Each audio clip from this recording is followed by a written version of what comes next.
You want arguments, you want fights, you want beef. Well, I'm here to argue with Daniel Besbris Jr., but I've got a guest referee. It's Michael Bolton. Thanks, Josh. It's Michael Bolton here, and it's time for another episode of the Locked On Fantasy Basketball Podcast. Let's get to it. Let's get to it, indeed. You are Locked On Fantasy, your daily NBA fantasy podcast. Part of the Locked On Podcast Network, your team every day. Hello and welcome to the Locked On Fantasy Basketball Podcast, brought to you by Basketball Monster. My name is Josh Lloyd and I have got a fungal shell. I'm also the lead fantasy analyst at basketballmonster.com, and you can find me on Twitter as always at redrock_bball, on TikTok at redrock_bball, and on Instagram at Locked On Fantasy Basketball. Today's episode is brought to you by Game Time. Download the Game Time app, create the account, and use the code LOCKEDONNBA for $20 off your first purchase. Thank you also for making Locked On Fantasy Basketball your first listen every day. We are free and we are available on all platforms. And I know you've got two thumbs. You don't need them. You only need one. So can you give one of them to me? You can also hit the subscribe and you can leave your comments down below. We are ready to talk. We are ready to argue. We're ready to discuss things like rankings and turnovers and old-ass players for the second show in a row. And that means that I am, of course, joined by the one and the only Daniel Besbris Jr. Dan, good to have you back on the show. Yeah, it's great to be back. I love talking about old dudes. So here we go. All right, we're off and running early on. Now, Dan, I have heard a few things from... First of all, I see you wearing your Dodgers shirt fresh from throwing balls at players yesterday out at Dodger Stadium. So congrats to you for getting a game delayed, even though the Dodgers got pumped. So you did your best. Didn't work out particularly well in that one for you. I tried. I did my best. I'm wearing my Cal hat too. So, I apologize. We might go a little bit like off track early on here, but I know you're a minor league baseball legend. I got a hat for you. I'm going to show you, and I want you to see if you know what team this is. There's almost no way, but let's try it. All right, put it over my thing. Oh, you can't. I know. I know. I'm going to turn it on for you. I'm going to turn the camera on for you. Oh, there we go. So you can see me. All right, I'm ready. You ready? Oh, it looks bad over my headphones. Can you see what that is? That just looks like a minus symbol. Oh, it is. That's exactly sort of what it is. So this is an alternate identity for a minor league team. As I cover my eyes. What team has an alternate identity as just a minus? You might say it's... I don't know. You might even say it's a dash, Dan. Oh, is that Winston-Salem? It is. It's the Winston-Salem dash.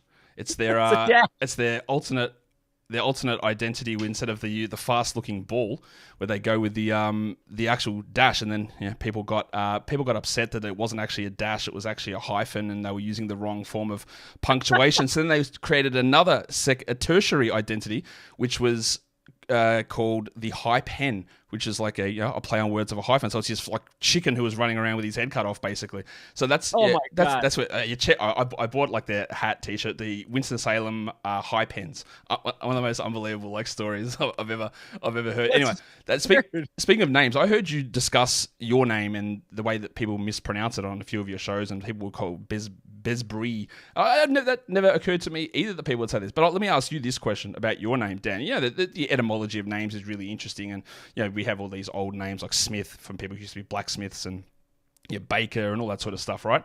So your name Besbris, you're Jewish. Is that because you've got a long history of working as moils in your family? That's actually not a horrible guess.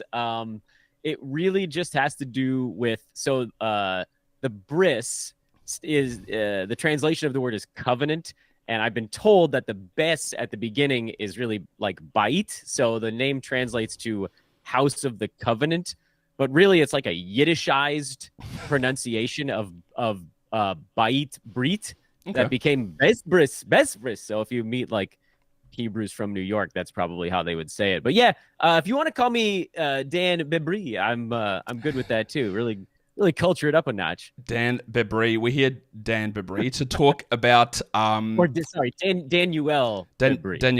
Daniel Besbris Jr. We are here to talk about interesting topics in the fantasy world. Maybe they're interesting, maybe they're not. We'll talk about it now. We'll talk about turnovers. That's something that we briefly touched on your show. I don't even know what it was, a few weeks ago, talking about the way that you like to protect your turnovers early. And I posed the question to you. I go, but you do that, and you always seem to find in the middle of the range, I guess I'm now punting points, right? That is a common thing, and that is I believe, very commonly because of the correlation between those two categories. And you talk about how it's not something that you go in to do, but it's always something that you find ends up happening. I guess the part I want to talk about is that we talk about that idea, and you'll be like, I'm not a big punter, and there'll be petty people who go, I don't want to punt, but I'll ignore this, and you'll be like, I'm not doing that, but I'll find my points being lower. Why do you think that there is not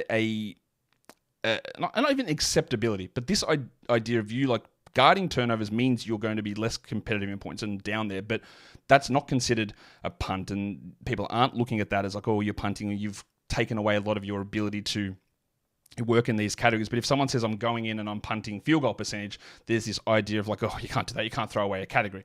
So why do you think there's a difference between that sort of like acceptability of those things versus like, even though to me they're the same thing, I'm not caring about looking at my points, I'll be okay with them being low, is the same thing as like I'm punting blocks. But there just seems to be a different, especially from people who are like, I'm not into punting, but I will just not take care of this category. Like, why is there a different like acceptability or rationale behind those things, do you think?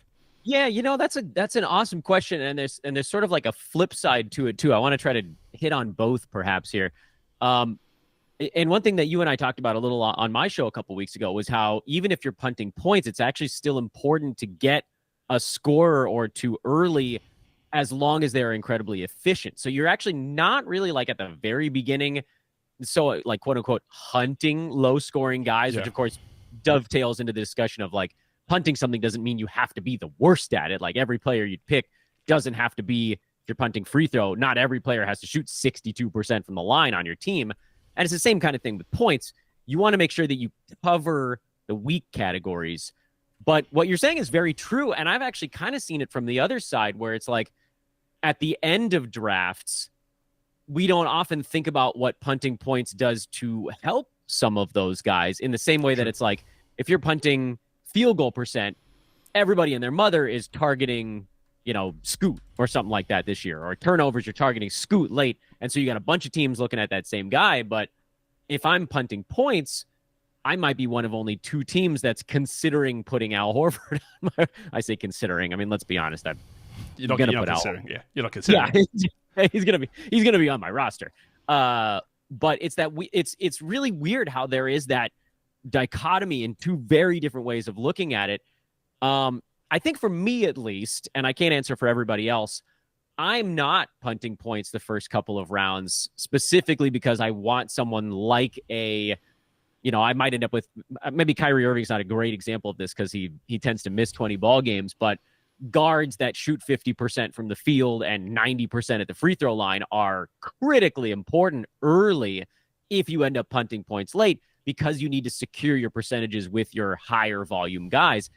I think my problem personally is less about dodging points early and targeting assist to turnover guys. I tend to gravitate towards the Freddie VanVleets and the Tyrese Halliburtons, and those guys often aren't big time scorers either. So it kind of comes together for me. But like, I think to answer your original question, because I went spiraling off in a weird direction, when I think about a player like Giannis in the first round, you really lock yourself into, you don't have to punt free throw, but it would probably be a pretty good idea to do it if he's your first round pick, because that's your foundational building block guy.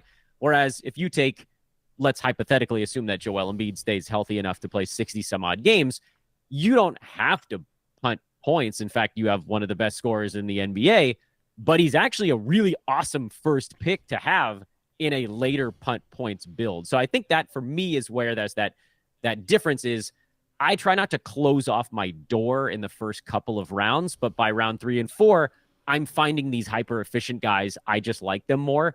And they do tend to be better assist to turnover guys, slightly lower scoring. And then I peel off in that direction. Did that actually answer the question or not? I think not so. Really. Well, even if it didn't, Dan, I think there's enough information in there that's important enough for me to come back with some stuff. One of the things that I hear about in terms of punting, and I just discussed this earlier with Karen on the show about the ideas of puntings and balance, and there's these ideas that when you go into we'll use Giannis. So here's the easy example, right? When you go and you draft Giannis, you lock yourself into punt free throws, and I can show you how you can actually get back to 80%, no problem. That's not the point. It does require certain things to happen. That's really not the point of it. My argument, I guess, against some of the stuff that comes out about that is you say it locks you into free throws, and people will then be like, well, that narrows who you take, and if this guy goes off the board, what do you do next? And my argument is, actually does the opposite. Right? It does the opposite to me, because if you're in a situation where you go, I don't want to punt free throws, you'll be like, I'm not taking Şengün. I'm not taking Gobert. I've got to be really careful about taking Claxton. I'm not taking Pirtle, or have I got enough to balance Pirtle? Like, you'll say all those things, right? That is a common thing. Well, I'm not punting free throws. But if you've got Giannis and you've got to start off with a bad free throw number, yes, the guys like Pirtle and Gobert or Fox or LeBron or whoever, right, there might be an added value boost. But that doesn't mean that I don't take the other guys. That doesn't mean that I don't draft a good free throw player in round 5. It doesn't mean that I don't pick DeMar DeRozan. It doesn't mean that I don't grab Kobe White. So I would argue almost the opposite of that, where people go, well, it closes you off, it narrows down, you've only got a small range of targets. I'd say it means you can do whatever. Like, I can take anyone now. I don't have to avoid bad turnover guys, or bad free throw guys, but also I don't have to avoid the good free throw guys. I can just take whoever, because every player, except when you get towards maybe the end, there's this one category specialist. Every player does something. They do something extra. So the guys who are good free throw players, they'll probably score. They might hit threes. They might get steals. They might get assists. And I'm looking at them for those numbers. If they shoot 86 or they shoot 78 or they shoot 70, I don't care. Like, that's not the point of that. So I think we get into this hyper-focused idea, and that's why punting can be, people go, I punted and it screwed me, because I think there's a lot of, like, we're not fully looking at the full picture of that. It's like, well, I had to get this guy because he's bad at free throws. You don't. And I believe it actually opens up things for you more than if you say, I'm not going to look at any punt anywhere. I think that closes your board down more. I think the hardest thing for a fantasy player that's working on a punt is making sure you don't accidentally punt an additional 2 things on top of the one you started with. And that's probably where what you're saying really kind of comes into play, is you almost have to take the opposite type of player, at least early on. Yep. The guys that can have a severe impact on it. Because if you start with Giannis, yeah, there are these 1 or 2 guys that are perfect fits. You know, if you can get De'Aaron Fox, obviously that's a great fit, because he does all the guard stuff, but he doesn't waste, quote unquote, waste any of his fantasy capital on the free throw line. Great, because he gets you assists, he gets you the things that are hard to get in a traditional punt free throw build. Threes, steals, LeBron is points, right, assists, exactly. all the stuff. If you don't get those guys, you almost have to take someone who's okay, at least at free throw shooting, because you have to cover up the stuff that when you get later in the draft and you rattle off, Trace Jackson Davis and Derek Lively and, and Walker Kessler with like your 9th through 11th round picks, like, you're not going to get any more assists at that point, because that's where you can load up on those guys. And then you start punting points as well, and then like that gets into that like weird category. You have to, like, you do. You that's the idea of this. You have to shut yourself off from these other players, and then this idea that we've all been guilty of, where we say, well, if you punt this category, this guy becomes that ranked player. I go, well, yeah, that's great, but there's no actual practical value in that. Where if I say I punt free throws and Giannis is second, and this guy's whatever, or I punt assists and Dan Gafford is the 10th best player. Okay. That doesn't mean anything, because if I start taking them in those spots, then I've got no hope of competing in these other areas. I don't know if you do it this way. I find it's fun to look at the punt and it's at Basketball Monster. I'm at your website all the time. To use the punt categories feature, but do it for sort of like the opposite position to the category you're looking at. That was a weird way to frame it, but like punting free throws, but then turn off all the big men. Only look at guard and wings or something like that, because obviously a crap ton of centers are going to shoot way up the board if you're punting free throw. Like, that doesn't mean you need to go draft Nick Claxton at 26. Like, push those guys down. Like, you can get those guys later. Getting the hard categories early is what's tough. And this is actually this circles all the way back around to the very first question, is like, Dan, why do you end up in punt points and like this is the turnovers thing? I find, at least, that by not working with the punt feature, that's why I end up with so many guys that I do, because it's guys that get slowly bumped up the board by being pretty good in a lot of different things and not having that critical weakness. And they are often boosted by having slightly lower turnovers. And so I create this punt points team, not on purpose and not even by accident. It's just that that's the board. The way that I see it is you're taking like positives from everybody, and I'm not looking at the negatives as much. I think when you use that punt feature, it's probably more useful too when you're looking at maybe towards the mid-late part of your draft, because you're looking at guys that can slot in and fit certain ways. But at least in my opinion, and I know I'm repeating myself a little bit, if you end up hard punting something, it's very difficult not to accidentally punt the correlated stats with it. And then for punting points, that's why it's so important to get those assist to turnover guys and those volume percentage guys right out of the chute. But good news, Josh, those are all the guys that go in the first couple of rounds. That's so if you true. just get good percentage guys early, it's pretty easy to build a punt points team around them. I don't know why people don't think of it as punting. I don't know. Maybe because you start with points. I think there's people, Dan, who look at you and go, Dan's like a roto guy, Dan's not a punting guy. But like, even though you'll say like my points will be low, but people will have this idea that you're not punting because you don't go in and have this idea that this is what you're going to do, even though in the end, and you will end up being like obviously weaker in categories and you won't be paying as much attention to, which is literally what the point of it all is. But this all ties back to something we're actually going to talk about later about the idea of rankings. And it's very easy to say, well, if I punt these things, this guy jumps up. I go, but that's not really how any of this stuff works. And the way we rely upon numbers is confusing and often, and that's why I do so much work to try and make the numbers and make the rankings make more sense, to have it so it is an all-encompassing number that actually reflects reality versus like, well, if I punt these things, Giannis is first, but then what does that do to everybody else? Because not everyone's running off that same list. There's just so many different ways to look at that, and that's where we can get ourselves into trouble. But you talk about the punt feature. I want to get off this question in a sec. But we talk about that punt feature. I don't use it when I'm drafting. I don't go into Basketball Monster and go, well, my team's punting free throws, so I'm going to punt free throws. Because as you said, it flips all these guys into weird positions that I just look at more of the individual numbers, look at what my team is doing. I go, well, I think rebounds are going to come off the board pretty soon. Like, I know I'm punting blocks, but like, I need to get somebody. So I don't care that I'm getting Jarrett Allen here or I'm getting Jakob Poeltl, because if I don't get rebounds and field goals, I'm in trouble. And if I said I'm punting blocks, then those guys would become the 130th best player. I wouldn't even look at them at the top of that board. And then I would be in that situation where I go, well, I've actually only got 4 categories here that are good, and I'm in real strife. Yep. So it's about building as you go. But we've got more stuff to talk about ranking-wise in a sec, but we're going to come back with a discussion on Kevin Durant in a sec. But today's episode is brought to you by FanDuel Sportsbook.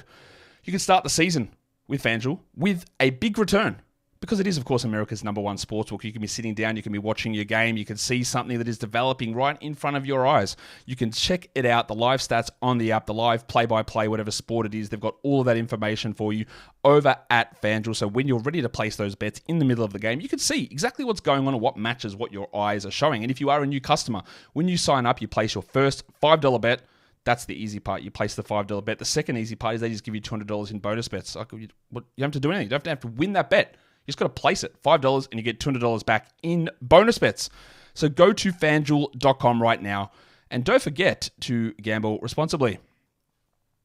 Dan, KD, I put out my original tiers and lists and stuff, and I was like, I do my projections, right, for every player. They get sorted based on the ranking systems and however you want to set up your league, and KD came out really low. I don't go in and say, well, I've got KD here and I'm pushing him as this spot. I just looked at the numbers, I looked at the trends, I looked at the team, I balanced the team, and he came out really, really poorly. And I was like, oh, that's weird. Like, why is he so low? And I go in and I try and figure out exactly what's going on and why he's in that spot. And no matter how I've tried to do it, like, I'm losing faith in KD. And I know that the argument, and I'm sure you'll have this argument as well, you'll go, yeah, but he's Kevin Durant, right? That is, I think I've heard you say that, right? When you go, I'll be like, I'm not taking Kevin Durant in round 1. I'm not taking him in the first half of round 2. I might consider it towards the end of round 2, and I know that I can be in the minority there. And I think there is a decent chance that there are guys like Jalen Williams who will finish the season better than Kevin Durant. I think that is distinctly possible. And you will disagree with me if you think that I'm misrepresenting, but you will say, but he's Kevin Durant, right? At what point though does someone not become Kevin Durant? Because Chris Paul was Chris Paul until he wasn't Chris Paul, right? So he's not Chris Paul now. He's sort of Chris Paul, but he's not, right? And Durant's 36. He played 37 minutes a night last season. At some point, while repeatability is good, like there is a stage where Kevin Durant is not Kevin Durant anymore. Is that a fair assessment of how like you would approach what Durant did last season? Or why do you think that I'm wrong for saying I'm just not into him at this early stage? Well, so, I don't want to say he's Kevin Durant. I think my big thing is that there were some numbers for KD that even if you pull out the poor finish, because I know that was a big part, is that he did slow down the stretch. It was really quite poor. Got to the free throw line less often, but also missed them once he got there. And that to me was a little bit more the head scratcher. I know guys go through these phases and sometimes things change and they never change back.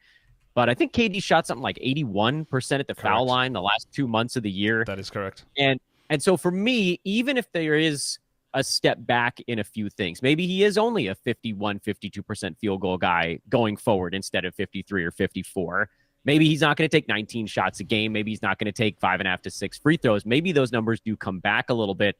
I think I see a positive in the free throw percentage number. And I know nobody cares about turnovers but me, but I also think the 3.3 turnovers probably comes down a little bit also. So there's something on my end, at least, that brings him back up a little bit.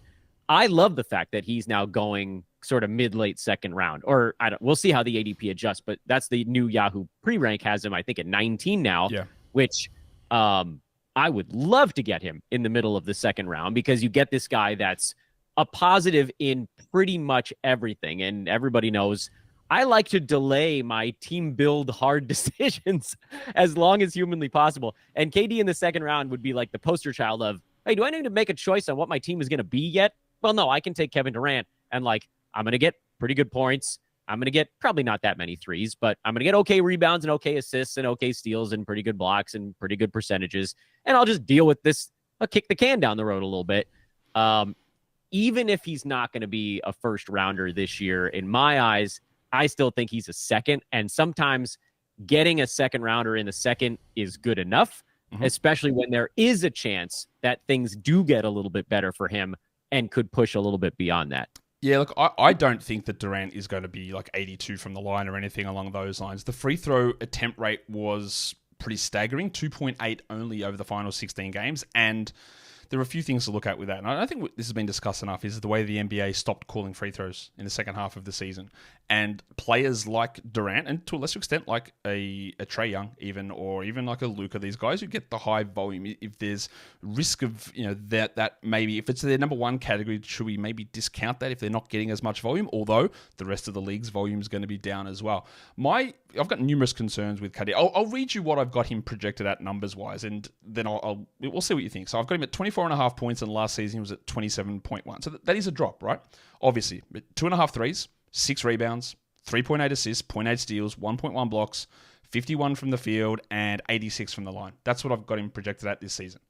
And if you use just straight 9-cat rankings, that's 34th. Right, so that's 24, 6, and 4, 2.5 threes, 51, 86. The reason that it's down, that I've got him there at that spot, and you say, why is that lower than scoring? Well, I don't think he's playing 37 minutes a night this season. Like I don't think that's going to happen. Budenholzer has never done that, let alone with a guy with multiple lower body injuries. Whether they're flukes or not, they still happened. He's 36. I don't think he's playing 37 minutes a night. I worry that the fact that as soon as Bradley Beal and Devin Booker were permanently in the lineup, his assist rate basically dropped by 25%. And now Tyus Jones is also going to be in that lineup. There's only so many assists that can go around. He averaged 5 assists last game, but under 4 for the final 30 games of the season. So that was when Beal came back. So do those go back up? Do the free throws go back up? The shooting, fine. I think it will go back up. But if he plays 34 instead of 37 minutes, and then there's the age and the risk and the free throw rate and the assist rate, that is why I'm just like, I keep looking at it. It is Kevin. I have it in my head. This is still Kevin Durant. This is Kevin Durant. He is awesome. But I put all those things together and I just can't get him there. You said you would. Were you? What I missed earlier was if you were saying that I said I would take him in the second round, or that's how you feel as well. I'm not sure. I wouldn't take him in the top 20 at this point. I would probably do it the 21, 22 zone. It will really depend on, and as I say this a lot on this show as well, like if I'm going to be in multiple leagues, there'll be times when I pass on him. There'll be times when I take him. It's okay. Like I diversify it's not like I'm saying this is dreadful. It's not like I'm looking at, hey, I'm going to take Buddy Hield at 60 like he's ranked on ESPN. Like that's never going to happen. I'm never going to do that. I'm never going to take Klay Thompson at 65. I'm telling you, I'm never taking Jalen Green at 35. It is never happening. I will never do it. I can be in a million leagues and I will never do that. But I will probably take Durant at 21, or I might look at him at 18 and go, we'll see what happens. But my overall faith in it, and I've been trying to bring this term in, I haven't really got a good name for it yet, when we look at where we expect someone to be and like what are the distributions of percentages of them being better or worse than that number. If I took him at 15, I'd say there's like 10% chance. If I took him at 22, we're getting to like 30% chance of being better than that. So where do I want that risk reward to be? And I keep putting the numbers, keep trying to look at this and go, I don't see the minutes pushing that high. I worry about the assist rate. The free throws dropped. He's 30. Was that because he was tired, Dan? And was that because he was exhausted from playing that many minutes in that many games? And if he doesn't, like if those minutes come down, maybe the free throws go up, but then does that also mean that he plays fewer games to preserve more energy? Like, I don't know. There's just too many things there where I'm like, it's a weird spot. And we know that when a lot of these higher usage guys get together, there can be the hits and they didn't fully get settled until second half of the season. And then when they were all there, those things happened to him. So I can't just say it's a fluky 2 months at the end of the season, because I have to factor it in. And I can't just say, well, he's going back to what he was. Yeah, and the funny thing, too, is like different sample sizes say different things. Correct. I know the last month he was like back up at 88% from the foul line. So like maybe that's the thing we need. And I think that pushed him into like second round territory after something like that over that stretch. Well, I'll tell you, if you use the NICAT rankings over the last 2 weeks, he was 63rd. And if you do the 2 weeks before that, if you look at I think he might have been like 15th or something. Yeah, so like last month, to include those 2 weeks plus the 2 weeks before that, he was 27th. So like it's all over the place, right? Like it's all over the place. Those numbers are crazy. I do wonder. The fatigue thing is something that I can't ignore, because he played a lot of games. He had to pick up for an injured Beal, and Booker missed the beginning of the season, and the team was fighting the whole way through. Mm-hmm. Maybe that ends up being a positive. I'm thinking back to like the Budenholzer Hawks teams from whatever the hell that was, like 15 years ago now. Those guys put up great numbers in lower minutes just because they were incredibly efficient. So what you're saying is Kevin Durant is the new Damari Carroll. That's what I'm getting from this. I was going to go the new Al Horford. That way I can put him on my roster for another 15 decade. There you go. Yeah, I think the free throw is going to be closer to 90 than it is to 82. I still think he 24 points is kind of enough for me. Like for me, again, what if I end up punting points? And I don't want this to be the direction that I say that's what you have to do if you draft Kevin Durant. No. But I will say he's an awesome punt points player to build around because of the field goal free throw combination, especially if that's paired up with someone in the first round like a Tyrese Halliburton, who's also a pretty solid percents combo guy and a great assist to turnover guy. So maybe that's a reason that I have a slightly softer stance on KD, that I don't care about the 24 to 27 scoring gap that might happen this year.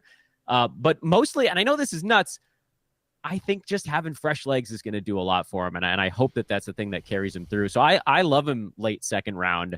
I think he has a nice shot actually to beat that. I don't think he gets to, top 11 again with that team being healthy. There's just too many players that are doing pinball number stuff that keep pushing. Like he could do the same exact thing as last year and it probably wouldn't be in the top 12 anymore.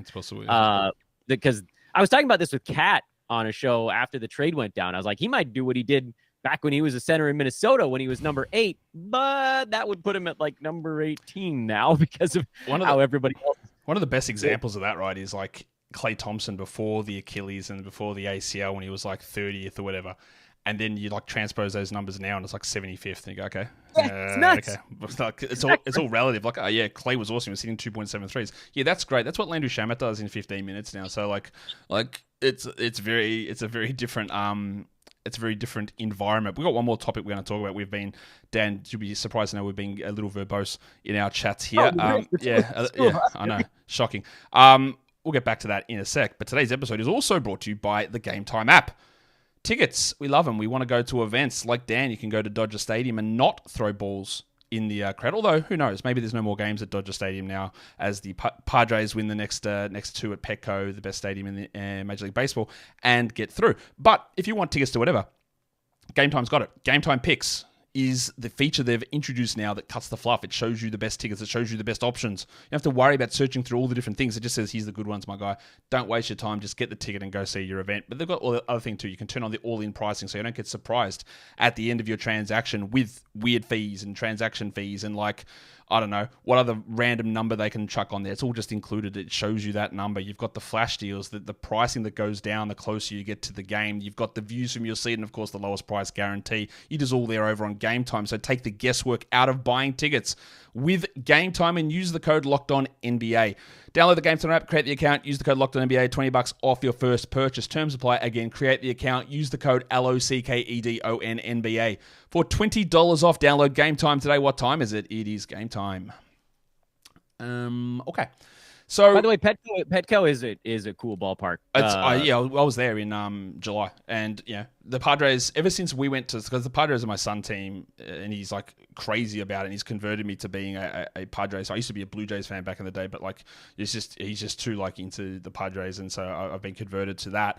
So we went there in July, and ever since we went to see them, they've been the best team in baseball. They've lost like 10 games over the last 100 games. They've been like, but we saw them get smacked like 8-2 against the Mariners. Like, what is this? We got no hit for like 6 innings, and it was like dreadful. And then ever since that, it's just been the most unbelievable run ever. They're just popping off every 5 minutes. And got the Lloyd bump, man. They got the Lloyd bump. I felt they could have had that when I was there. It would have been great because we saw them. Go, what happened here? Like, what went on? But yeah, they're flying. But that year, like that stadium is unbelievable. It's so cool. Very cool. And we were down there. I think we went down there in August. We were down there like a month after you guys. Just, it's awesome. And the one of the guys at the top of the administration was the guy that ran Visalia when I was in the minors there, and so he got us cool seats like down behind the first base dugout. It was a really cool experience.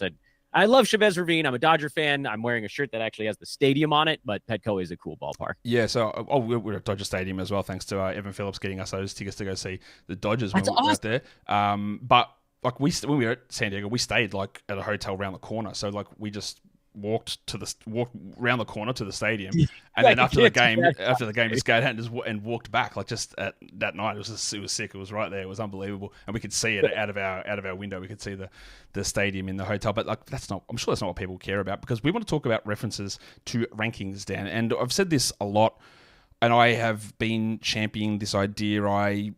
Maybe someone might argue this, but I'm pretty sure I invented the -1 term of ranking in fantasy because of this idea of we can talk about someone being, a punt. If you punt free throws, these guys to this spot, and this. If you punt field goals, this guy goes here. Well, you can't have 30 players who are all the 10th ranked player because you've punted a category or punted 2 categories.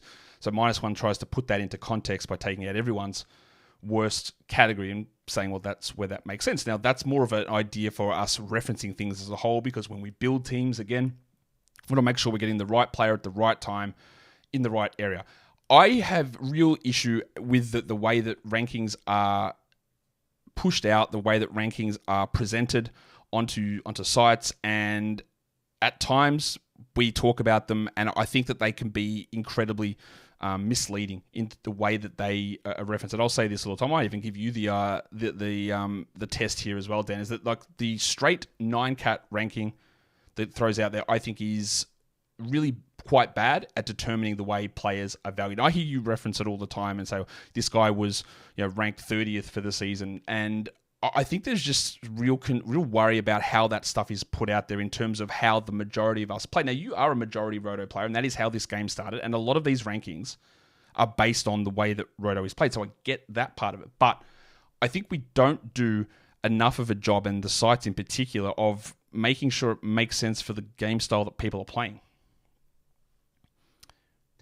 How do we fix that? I know. I fixed it. I fixed it. But like the fix, here's the fix that I have right now. I'll go through this in a show at some point. Like the -1 is a start to it if you're playing head to head. Like, because we understand we don't need to win all 9 categories. We don't need to be average in all 9 categories. That will not lead you to a win in head to head leagues. Like, you don't need to do that. You don't need to keep yourself balanced across those things. You can be up and you can be down. I have provided ways to look at things like, because we talk about head to head, it's all well and good for you to average for your team 1.2 steals per game. And you go, well, that's great. My opponent averages 1.1, therefore I'm beating him, right? That's what Roto would suggest you, because over the course of an 82-game season, 1 steal a game over 820 games versus 1.1 is a sizable difference, correct? Yes, it is. Quite. Over the course of 40 games in a week, it's 2 steals, right? Number made up off the top of my head, 2 steals. I go and stream Amen Thompson, who was getting 20 minutes a night, and he comes in for a 5-steal game in 18 minutes, and that thing switched, and I go, what do you mean? I had I was 1.1, he was 1. I was the better steal team. How did I lose? Well, you lost because that number is incredibly variable. We're talking incredibly small sample sizes. We're talking the difference between a player averaging 1.3 steals and averaging 1 steal, which when you would reference that in a roto setting, Dan, in a ranking setting, you would say that is sizable. Like he's at 1.3 steals at 1 steal. Yes, that is sizable over the course of a season. And it makes like a 20-spot ranking difference probably, correct? Absolutely, yeah. Over the course of a week, a player plays 3 games. It's 1 steal, which is in a game with 100 possessions. Let's say the player plays 75 possessions. You're talking 225 possessions over a 3-game week. It's 1 play. Like it's 1 out of 225 possessions. The steal goes either way. And that is the narrow margin we're talking. Yet, if we extrapolate that out to a season-long thing, it's 1.3 steals versus 1. It's a clear difference. This guy is unbelievably better. Yet, we get to a weekly matchup, and it's 1 play over the course of a week. I don't know if there's a perfect way, because for head-to-heads, come playoff time, that 1 steal is the only one you care about. Over a 17, 18 week head-to-head regular season, you would hope that however, whatever that gap is between your team and the team you're playing against, you would hope that the odds eventually kind of tip slightly in your favor. Like it's not a photo, but there are weeks where you are expected to win that category where you lose it. There is probably a week where you're expected to lose it that you win it. But more often than not, if you're expected to win, and it might be 51-49, or it might be 60-40 or 70-30 or something like that, depending on what kind of gap you have, that does tend to eventually equal out to more wins than losses over that 17-week regular season. But in the playoffs, that's where what you're talking about, I think, really becomes much more in focus, because it's one moment of 1 week that lets your season continue or end. It's a big reason why I play Roto, frankly. Yeah, there's a ton of variance, obviously. Well, yeah, the variance of the head-to-head playoffs drives me absolutely crazy, especially and I know, Josh, you have the games cap head-to-head leagues going, which solves a lot of that problem. But like, if you have a playoff week where you're just 7 games behind your opponent, there's no amount of streaming you can do to make up for that. You're just doomed that week. That's horrible. Yep. And that's why head-to-head is a different game to Roto. It's why that idea of like you have to stream in extra games and volume is key, and that's where turnovers become an issue, and how like you balance everything else as a positive counter, but you try to build up all your positive counters and your turnovers will go up as well, and it can lead you to trying to balance yourself too much, that leads you to not win in these other categories. And that the thing you mentioned about the over the course of 18 weeks that those averages even out, they probably do. But there's the other thing that's a part of it, Dan, is that like in Roto, it doesn't matter, right? It doesn't matter. I love that. It doesn't matter for this portion, right? So I could get from this player in Roto, he could average 1.3 steals every single week, right? He could also get 0.5, 0.5, 0.5, 0.5, 2, 3, 2, 3, 0.5, 0.5, 2, 2, 2, 2, 2. And the end result is the same, right? He gets the same amount of steals. But when we talk about head-to-head, that guy that goes 1.3, 1.3, 1.3, 1.3, 1.3, we know what we're getting. So you're right, that does balance it out. But that guy that goes on a streak of getting 20 steals in a 3-week period and then doesn't get one for the next 3 weeks, then while it evens out, I guess, over the course of the averages, you could also be up against the weeks when he has those big steal games. Your opponent's got all his guys getting the big steal weeks at the same time, and you've lost those games. And how many times do you hear that story? We go, man, I lost, but like I would have beaten every other team.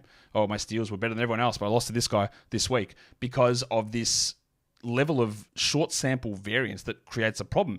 And these rankings, which are fine for Roto, we're using season-long numbers and averages, which, again, they play out. And it does not matter if they come on October the 30th or they come on April the 1st. It doesn't matter where these numbers come from because it all adds together.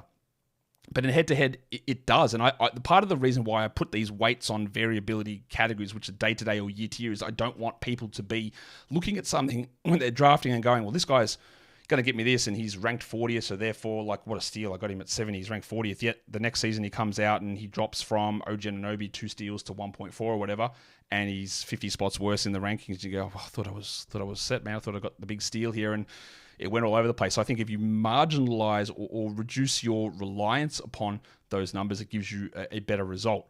And I think the traditional rankings can lead to false senses of security around that. Yeah, I think the best way I've found, at least, to utilize rankings is there's like 2 or 3 areas where I feel like they serve a really nice purpose. Area number 1 is, and this is really in part of my big goal on my show, is to try to make things as simple as humanly possible. So someone can do like 5% of the work that we're doing, that you and I and the other analysts out there that are grinding away on this stuff, putting in all this work and putting out all these numbers and telling everybody what to look for. They can do 5%, 2% of that and still have almost as much success as somebody that's doing the ridiculous amount. And I think for ranks, the place that's really useful at the beginning of the year is on draft night. Think about trying to get someone who you feel could be ranked higher than where you draft them. And I get that there's a lot of fit stuff that goes into that, but if that's the way you're thinking about it, can I get someone who's a 2nd round player in the 3rd? Can I get someone who's a 5th round guy in the 6th? It's a really simple way to say, okay, I'm getting guys that are going to put my team in a good position to win. And then the other time, I think, is when you can actually use them, not to trick another team in the league, but by mid-season, fit is so easy to see. Whereas, like, I mean, look, on day 1, we're doing our best to predict what's going to happen this year, but we're going to get a crap ton of stuff right and a crap ton wrong. There's just no way around that. By December, everybody sort of they are who they are at that point. You can trade away the, again, I'll quote unquote kind of thing it, like the 45th ranked guy and bring back, give me your 72nd ranked guy, and you can win that trade very easily if the guy that you're bringing in is better for your team than the guy you're sending out. So I think ranks are actually really useful there, because you can for misdirecting. A little misdirection. And it might actually work out for the other team. You're not like trying to fleece them. You're giving them the guy who's ranked better, but maybe they didn't serve much of a purpose for your team. But like, and you've talked about it a lot. The guy ranked 29th and the guy ranked like 39th are not separated by all that much. The guy ranked 49th and the guy ranked 89th are not separated by all that much. So, to catalog them like that and to be so worried about what a guy is ranked, you don't want to put everything in that jar. But if you can use them as sort of like a simplification measure for how you're trying to construct a team, I think that can be pretty useful for maybe the slightly more casual player. There's a lot of things that is true about the way you do that, and you're right that they can be used as a misdirect at times. But I still think that overall there are better ways of displaying those numbers. And if anyone ever comes to me, and I know that you reference 9cat ranks all the time, so I'm going to give you the game, right? Because I hear you will say this guy was ranked here and he was ranked here. I'll give you the game that I tell people to do, and you may have heard the game before, but like, the game is this, right? If you are going to tell me that 9cat rankings are the thing that we should base, and people will say, well, I can't draft Paolo because he was 140th in 9cat rankings, and Julius Randle's 120th, and Cade Cunningham's never been a top 80 player in 9cat rankings, and Josh Giddey's never been better than 120th. People will say that, and okay, that's cool. That doesn't really mean anything in terms of their value or how they're drafted, but people will stay by that. And my game that I always tell people is, okay, if you believe that, then you have to also be willing to believe these statements. You have to be willing to believe, according to 9cat per game value, that Grayson Allen was a better contributor than Alperen Şengün last season. Right? You have to be willing to believe that. Do you believe that? No, but I do think it's easier to get over the Alperen Şengün example than like the Paolo example, because Paolo was so terrible in so many different categories that you're now trying to overcome. Whereas with Grayson Allen and Şengün, there was really only one category, a 9cat. It's pretty easy to spot and say, oh, well, if I'm less worried about this situation, if I built up a number of free throws, I mean, obviously free throw is the answer there, but if I built up some sort of buffer against it, or if I'm not that worried about it, whatever, that's an easy one to kind of overcome. Still, I would argue, I'm not going to draft Grayson Allen over Alperen Şengün, but I would argue that, like, it's worth at least throwing that kind of asterisk on it. Like, yeah, Şengün, his ADP is 29 right now. I'm personally probably not taking him there if there's any concern that I might have to, take another poor free throw shooter at some point along the way, or if I don't have the guys early on to sort of counterbalance that. Not because I don't like Şengün and not because he didn't do great stuff in like 4 or 5 categories, but because that number is part of the equation, and you have to sort of consider that, not so much in ranking, but just it's letting you know you're going to have to deal with this at some point. Does that make sense? Yeah, but like I think the thing is that you know that, right? You know that where the issue with Şengün is and how to translate that number across. But when we put out a list or people put out a ranking and he sits there and he is sitting behind 10 spots behind, you go, okay, and we can look at it and go, yeah, but he's really not there and he should be here if you do this. And you go, well, this list is stupid. It doesn't make sense if that's the case. And Paolo's a great one because you said like 9 cat per game, 159th. I'm going to reel off the names who are ranked higher than him, and I don't think you will find a single one where you go, yeah, you know what, that actually makes a lot of sense. Which I get, and I get the negatives around Paolo. I understand that, but he was 159th, right? 158th was Santi Aldama. Yeah, I want all the Santi Aldama. Then I don't want either of those guys, though. I don't want either of those guys on my team. I'm just going to keep going, right, with these names. Obi Toppin, Malik Beasley, Kyle Lowry, DeAndre Hunter, TJ McConnell, Robert Covington, Duncan Robinson, Dennis Schroeder, Aaron Gordon, Malik Monk, Rui Hachimura, Jalen Green, 19-minute-a-game legend Paul Reed, Josh Giddey, Gary Trent, Lou Dort, Keldon Johnson, Nick Richards. I might want Josh Giddey over Paolo. But would you have wanted him over Paolo last season? Because these are last season's rankings. Right? But again, I don't want any of those guys. That's a different. But like you can't look at that's 159th for Paolo. I can go to like, would you have wanted Bobby Portis over Paolo Banchero? Would you have wanted Aaron Neesmith? Roto, I might have gone Bobby Portis over Paolo. I mean, I wouldn't draft. I'm not going to draft either of them. Although here's the thing: what if someone told me I could draft Paolo at 159th, I would definitely do it. That's the other part of it is that like these numbers are all here, but they'd have no actual bearing on how anyone does anything in their drafts. Like it's just not going to happen because the strengths that are provided by what he does, and there are weaknesses there, but like that can be dealt with. It can be built around. But like when you see a list that has Robert Covington, who's literally not in the league and played 17 minutes a night, ranked higher, averaging 4.4 points per game with, what else did he have? 4 points per game, 0.7 threes, 0.8 assists, 3 rebounds. But the ranking tells you that he is 7 spots better. Then throw the rankings in the bin, I think. Like that, the funny that's thing, an anomaly that shouldn't exist.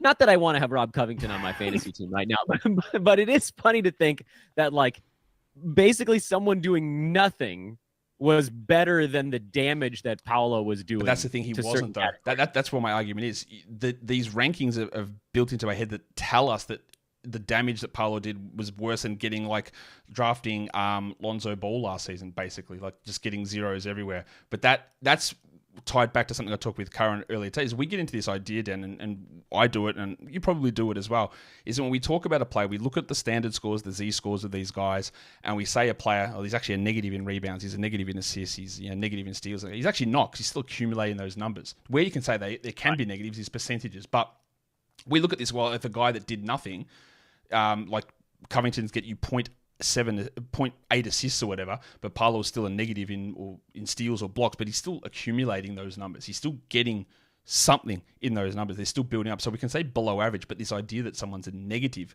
puts us into this space that they're hurting us in that area, which I just don't think it's just not accurate. The funny thing about Paolo is he really isn't a negative in the counting stats. He's He's a massive negative in the ones where you can say he's a negative. Yeah, he's a pretty big one in all three. That is true. So he's like, but he's such a you put yourself. You got me in a spot where I felt like I could argue it pretty strongly because Paolo's like the prime example of the guy that is an actual negative in 3 significant categories. But wouldn't you rather rather get Kuzma in like the 7th round as opposed to having to draft Paolo in the 3rd? They pretty much did the same thing last year. I don't think there's any problem with having that discussion. It's more about the fact that like that's okay. Like I think that Paolo at 30 is too high. I do think that where he's going at the moment is too high. But like, and I could argue that I can get Julius Randle or Kyle Kuzma, these the 3 amigos here, all with the same sort of style of numbers. I can get them at another spot, and that is true. And I'm all about doing those sort of things. It's more about this idea where rankings can get referenced that suggests that he was a worse contributor than Robert Covington and Obi Toppin, when Toppin might beat him in like he might have a field goal percentage that's better, but it's on such a small volume that whatever, it's not actually contributing anything to your team. And actually, the other one that's interesting is Randle, because Randle is a guy that historically, Dan, people have said like, he's going to do the same as Paolo. He's going to kill you in percentages. Okay, well, Randle shot 47 from the field and 78 from the line, which they're not bad. Like I think they're totally fine percentage numbers. Like they are, what's an average, 48 and 80 in a league? About that? Yeah, I feel like Randall was mostly just an 8-cat guy last year, right? Wasn't he pretty good in 8-cat? Yeah, he's ranked 129th in 9-cat leagues, which was 80 spots worse than Tobias Harris. It was, where else can we go with this? It was ranked 40 spots worse than Tari Eason. It was 70 spots worse than Drew Holiday. Like that doesn't add up to me. Like, and it's not like he was having terrible shooting nights. He wasn't, because those numbers are fine. Like, there is volume on it, but they're fine. Like, they're okay. They're average. He averaged a lot of turnovers, but in no one's right mind would you suggest that he is a player that you would, if he's 129th, if you're in a 10-team league, that's basically a waiver wire player. That's the second last pick in a draft if you're drafting strictly off these numbers, which is blatantly, like, absurd. Like, it's just not based in any sort of reality, but because, he doesn't get this big amount of steals, which... He averaged 0.5 steals, that's true. And the guy that's one spot ahead of him here is Karis LeVert, and that's 1.1 steals. It's double the amount. Okay. But these are such small numbers, Dan, that it has such an outside influence. It's such a small number. I can actually make that number up, half a steal per game in a week with a streaming guy, easy. Like, that is easy. And I think that's a pretty good spot on the board to apply the -1 rankings to. I'm assuming that if you apply -1 to both LeVert and Randall, that Julius goes up by about 60 slots and Karis probably almost doesn't go anywhere. Right? I'll have a look. Let me double check that. Maybe up a little. Maybe Karis goes up a little because you kick field goal percent out. But like Julius in turnovers was just such a massive negative number. Again, negative. And he's around so many guys that are not particularly high turnover dudes that he just laps them. Let's have a look. 1, 2, 3, 4, 5, 6, 7, 8. He must be way ahead. He's moves to like a 100. I think if you just punt the turnovers, so -1, and that's moves like 27 spots ahead of LeVert. Yeah. So this maybe there's an area of the board where that's the perfect solution, as opposed to, well, I don't know, because we talked about some of these guys needing it early. Maybe it's just so obvious with the early ones that it doesn't need to be outlined that way. But when you get into this, like, this guy's droppable kind of territory, then that's where it becomes a more necessary component. I think the whole idea of me wanting to, like, change the narrative around it and present these things and get people, like, one of my ones I would always go to was like, I think 2 years ago was like, if you want to give me these numbers, you have to be willing to come out here and tell me that you think DeLon Wright is a 70-spot better player than Giannis Antetokounmpo, because Giannis was 130th one year and DeLon was 50th or whatever per game. So if you can't tell me you believe that, then these other things don't really add up. And I don't think we should be drafting necessarily off rankings. I don't think that there's no perfect number that suggests this is the order you're drafting, because that doesn't work that way. Because every time a pick is made, every decision that you make and somebody else makes changes your calculus for the next pick. That can't be put into a static list. It's impossible to do, right? But what I wanted to do is to provide something that when we're talking holistically, when I'm talking in my job and we're trying to reference relative spaces of value, if I come out and say, Paolo's 159th, and it doesn't make sense. It doesn't work in any sort of realistic manner of how that is used in the form of the game that is played the most. Yeah, the funny thing too is that something like Paolo, it's probably more helpful for people if we're just very qualitative about him and just say, maybe don't worry about this one. Just like, he's not going to fall far enough to where this makes sense. Don't worry about what his rank is. Don't worry about what the numbers say he is. Just know if you're drafting him at 30 or 39 or whatever, it's probably not a great idea for your fantasy team. And just go like kind of broad stroke like that, because trying to put his type of game into a numerical list is probably impossible. Well, because there are teams where he can sort of wedge him in there, points league teams for one. But like trying to just calculate straight numbers and putting him next to Rob Covington, all that really does in my eyes is it just says, this is a guy you probably don't want to worry about. And that's that sort of oversimplification, but also maybe that's the easiest way and a bit of a time saver. I think, yeah, I've been trying to develop all these different systems in terms of looking at normal distribution of stats and how these aren't normal and how that can influence the way that we present Z-scores. And then this year I've worked on season-to-season variance and game-to-game variance, so we're not relying upon a bunch of stuff for head-to-head leagues that might just blow up in our face at any point and even not carry over year to year. And I think the next part of it is looking at the way that draft boards go and the way that categories change in terms of where they're available. Is it like, again, Paolo, 159th, but the categories that go in the first 4 rounds is all the high scorers go, right? All of those players go in that area. So the value of points is he becomes more rare, more sought after, more important because nobody else is scoring 20 points once you get outside the top 40 players. No one else is really getting you this, 3 other guys or whatever getting you 6 assists once you get out of the top 65.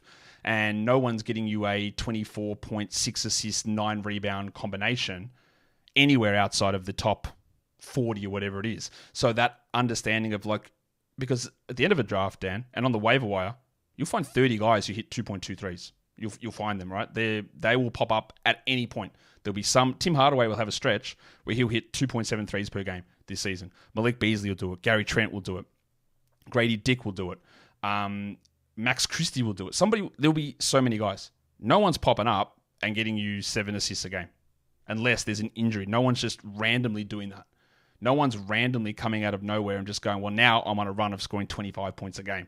It's not happening. You're not finding that. Whereas you can find a 2.5 threes guy. You can find a 1.1 steals guy. You can find those guys sitting free at the end of drafts or on waiver wires, and we treat everything as equal, but that would then pushes Grayson Allen to 50th, yet I can find a 95% Grayson Allen on 10 different teams. And you know what maybe sums this up and it brings us all the way back to Dodgers Padres. I think roto basketball is like the way the Dodgers treat baseball, which is they're always looking for this aggregate. They're always looking for the thing that's going to make them the strongest over 162, and then they get their butts kicked in the playoffs because weird little variance kicks in. Paolo is that guy. Paolo's the guy the Dodgers would not sign because over 162 games, and I get this is basketball, so I can't use it the same. He's not helping as much as he's hurting over the long haul. But you get him in a playoff week, maybe he has a 4-game week, and now I'll bring it back to basketball, and he gives you 115 points and 30 rebounds and 25 assists, and maybe you catch him in a playoff week where he shoots 50% from the field and 78% at the free throw line, and whammo, he's the guy that won you the week because he had his big counting stats week and didn't completely obliterate your percentages at the exact moment you needed him to. And that's the roto side. That's me saying, okay, I just I don't want all of the bad ones that can they more than cover up the good ones. But in head to head, if you can survive the hits that he puts on your team in the rough percentages, in the turnovers, whatever, turnovers are easier I get to overlook, then you might get him on that right moment. You might catch him on a heater at the right time, and he wins you that playoff week. So there is more value to him on that front. There is more value in the sort of like catch lightning in a bottle type. But for me, at the end of the day, I'm looking at the aggregate and going, I can't in my right mind put this dude on my fantasy team unless someone gives him to me basically for free because of because of the difficulty he creates during the not 162, that's baseball, but during the 82 game regular season. And that's sort of like that roto head-to-head thought process. We've been going for too long here, but Dan, I actually hadn't looked at this, and this I was just doing a calculation as you were doing this, and I had to do it 3 times because I didn't believe it, but it is true. I say, we talk about Paolo, let's look at his field goal percentage being 45.5 on high volume, right? Which is, like you said, it's a really big negative, and it drops him down those rankings. And we said that 48 is an average number, correct? Yeah, I think so. That's right. Yep, 48. It's about average, right? Obviously, you want to be above average, but it is average. So last season, Paolo made 8 field goals per game out of 17.6 attempts. Yep. In order for him to get to 48%, do you know how many field goals he'd have to make per game? Up from 8. I'm guessing it's a little less than half of a field goal. It is based on 8.4. So, and that turns him from the 159th best player into now what? the 80th best player, the 90th. That's 0.4. He makes Right. less than half a shot a game, and that is what we're talking about here. That makes someone look worse than Robert Covington. Is half a field goal. Okay, and when it's a half over whatever it is, 80 games, it's a big number. But when it's a half over 3, it's nothing. And that's that playoff hit over the course of like a season. Like if he makes 40 more field goals over the course of a season, it's like It sounds so easy, but he's probably not going to do it though. yeah. Well, he went up 1.3 from year 1 to year 2, so he went from 6.7 makes to 8 makes. So like, why not? Like that's what I mean. Like that's not a big difference. It feels insurmountable because of the way that those rankings are constructed, and it seems so bad, but it's not. It's really like, I don't expect that he's going to shoot 48%. I'd be stupid to expect that he's going to do that. But it honestly doesn't take much. It doesn't. And if like KCP spacing opens up the lane a little bit more and one mid-ranger turns into a shot at the rim, well, then we're good. Like that's it. You miss the mid-ranger, you hit the layup, and game's over. Like that changes it like that. And it's you get all down to this, and that's a one play thing. One mid-ranger becomes one at the rim. You make that one at the rim two every 3 games or whatever. You're set. You're done. We're talking about him, let's say even 47%, and now that ranking looks wildly different versus the general consensus of where Paolo is as a player based on rank and ADP on sites and pre-ranks. It marries straight up. And that's and I know you got to get it wrapped up soon, but I had another question on Paolo. Yeah. Do you have the numbers in front of you for how many weeks last year he shot above 48 versus below 48%? I do not, but I will. You know what I'll do? I'll try and find that if I can. It's at least a few, right? I'm sure it has to be. Like I don't have it in front of me, but it's it will take a little bit of calculation. But that's it. And again, that's the thing, isn't it? Is that like it is not like you shoot 45. It doesn't mean you shoot 45 every game. No, it's not at all. And you don't know what's going to happen or where it's going to come, and all that sort of stuff can be all over the place. I'm just having a look to see just on his game log last season. I have no idea. There's a lot of low games, but then there was a 50, 86, 69, 33, 100 run. And then there was like 56, 47, 63, 63 run. And then, of course, there's 29, 27, but then there's 75, 60, 58. It's 50, 50, 52, 50. Like there's a few. There's not going to be many of them, but there's going to be a few of them. And that is, again, and I think all of these things that we bring up, you bring up a point, I bring up a point. It brings up to the end result, which I think is, if you're looking at a ranking, if you're looking at a list of these traditional rankings and you're just using that to draft, you got no hope. It's not going to work. You are going to make significant mistakes in your team just going off a rank list like that without understanding the nuance. And we can apply that nuance ourselves, and we do, and we try and provide that information out to people. But again, when that is just presented with no information on a site, and someone goes on and they're going to go add this guy, and they go, he's ranked 400th. Why would I do that? And you go, okay. But there are very specific reasons behind that. It can lead to confusion around the game, and that's why I want to improve that and why I want to change that narrative. But I could probably talk for hours on this, and there'll be 50% of people who tell me that I'm just wrong on this, and I'll bet you can get different value, and you can get this guy here, and you can do this, and that's okay. But I think if there are enough examples of it, if you look at it and go, that's weird, then I think that we probably need to do better at the way that is presented. Yeah, almost definitely. There probably needs to be some, unfortunately, and this is way too much stuff for anybody who's just getting into fantasy or even like an intermediate fantasy player to have to consider.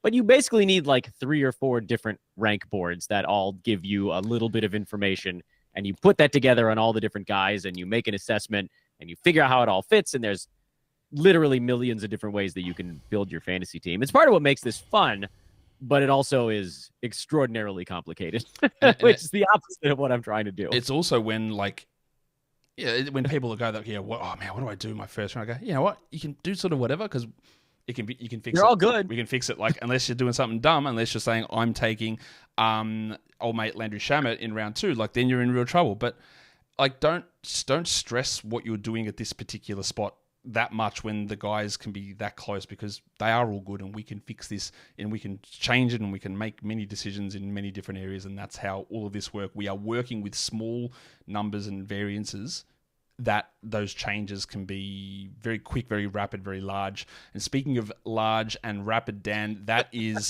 that's how I heard you were referred in high school. The old legend, Speedy Dan. Old Man Besbris. Old Man Besbris was a nickname I actually got in high school when I pulled a calf in 10th grade, and I haven't been able to shake it.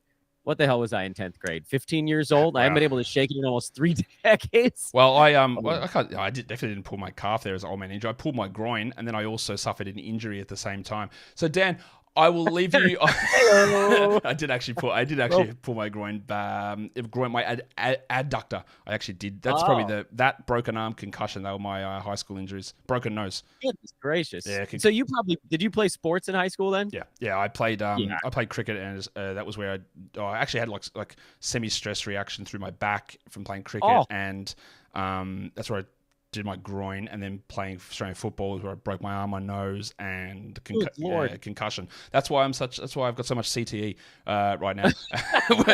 when we go through this, Dan, I've kept you far too long. Tell people what is going on with the other geriatrics at the Old Man Squad. The Old Man Squad, just pumping out as much crap as I possibly can. I know it's a great promo, isn't it? It's just a fun time, man. I'm just trying to do as many things as I can on social and on YouTube and the podcast channels. This has always kind of been the weird little dream of mine, is to create a thing that was very kind of marketable and grow it. And I'm grateful to you, Josh, for having me on to get the word out. But follow me at Dan Besbris, follow Old Man Squad, and come check out some of my stuff. Dan, thank you again, and I'm sure we'll chat really soon. You know it. Thanks, Josh. And that is the end of a long discussion with Dan Besbris. And I hope you understand like where I'm coming from, where Dan's coming from, and the ways that we approach this. And part of this is all about like the ways that to look at things differently, and the ways to understand that it's not rigid, it's not set in stone. There are many ways to do it. I'm always trying to get better, always trying to do things in an easier way, in a better way. And I don't think the current system allows that. And that's what we're trying to do. So if you agree with that, hit a thumbs up. If you don't agree with it, well, hit thumbs up anyway. It's fine. Comments down below. Guys, we are done here. Thank you so much for listening, everyone. See ya.